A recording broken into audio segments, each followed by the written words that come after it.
କହିଲେ ନିଶ୍ଚିତ ଭାବରେ ମୁଁ ଭବନ ଭ୍ରମଣ କରିବି। ତାପରେ ସେ କଥା ଦେଲେ ଶୁକ୍ଳ ପକ୍ଷ ଦ୍ୱିତୀୟା ତିଥି ଦିନ ଶ୍ରୀଗୁଣ୍ଡିଚା ରଥଯାତ୍ରା ଏ ହେଉଛି ଜଗନ୍ନାଥଙ୍କର ଘୋଷଯାତ୍ରା। এই ঘোষযাত্রার কথা দিয়েছিলে বলি ঘোষযাত্রাকে নাঁ বদলাই নাঁরে তাঁর গুড়িচা যাত্রা গীতাঙ্কর কথাঙ্কর উপরে রখি গুড়িচাঙ্ক নামে যে ব্রহ্মাণ্ড ভ্রমণ হব তাহা গুড়িচা নামে রয়েছে।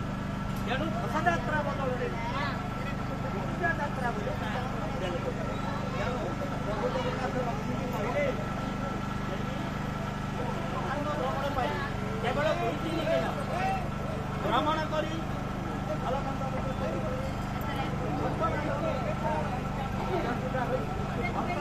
ଟିକେ ବାହାରେ ବୁଲି ତାପରେ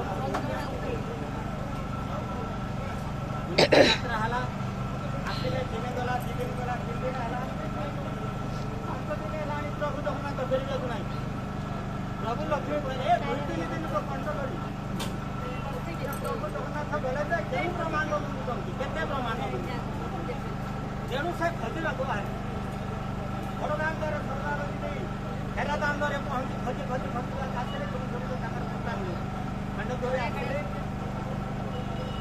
ହେରା ଦାଣ୍ଡରେ ପହଞ୍ଚି ଛକରେ ଦେଖିଲେ ଯେ ତାଙ୍କର କହିଲେ ଏଇଠି କୋଉଠି ଥିବେ ପରା ନିଶ୍ଚିତ ଏଇଠି ରଥ ଅଛି ମାନେ ନିଶ୍ଚିତ ପାଖରେ କୋଉଠି ଜଗନ୍ନାଥ ଅଛନ୍ତି।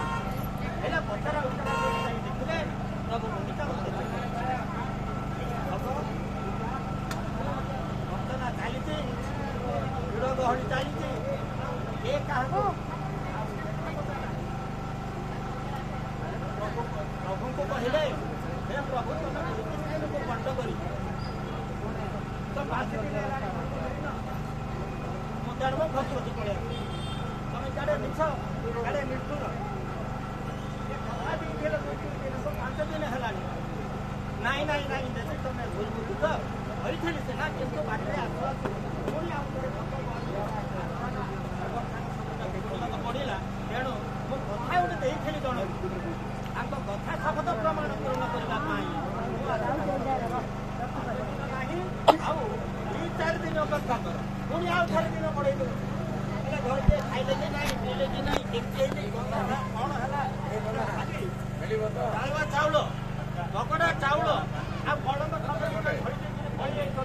କେମିତି ଭାବରେ ଚଳିବ ଏ ଘର ସଂସାର ମନେ ନାହିଁ ସବୁ ଭୁଲିଗଲ। ଆହୁରି କୌଶ ପୁଣି ଆଉ 2-4 ଦିନ ଲାଗିବ। ତେଣୁ ଲକ୍ଷ୍ମୀ କ'ଣ କଲେ ହଉ ଠିକ୍ ଅଛି ତମେ 2-4 ଦିନରେ ଆସ କି 40 ଦିନରେ ଆସ ମୋର କିଛି କହିବାର ନାହିଁ। ତମେ ଆସିଲେ ବଡ଼ ଦେଉଳ ବିଚାର କଲେ ଏଠି ଦର୍ଶନ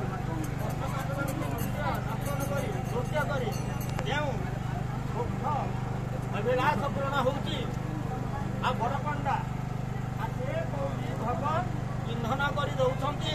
ତେଣୁ ବୋଧେ ଇଏ ବଡ଼ ଦେଉଳକୁ ପାଶୁରି ଯାଇଛନ୍ତି।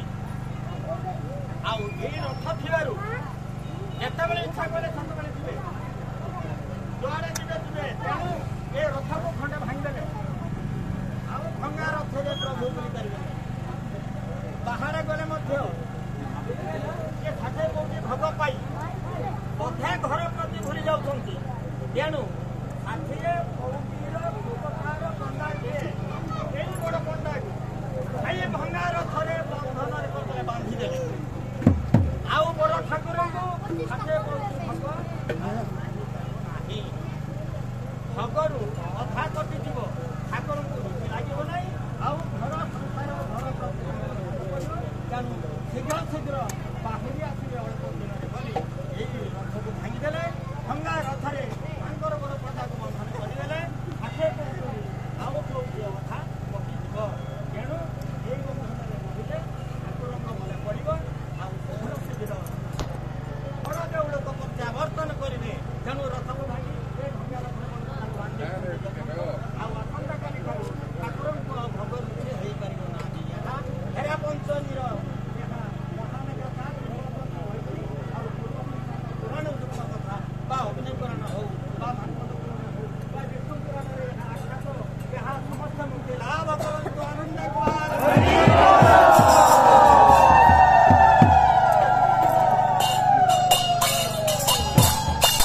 ହଁ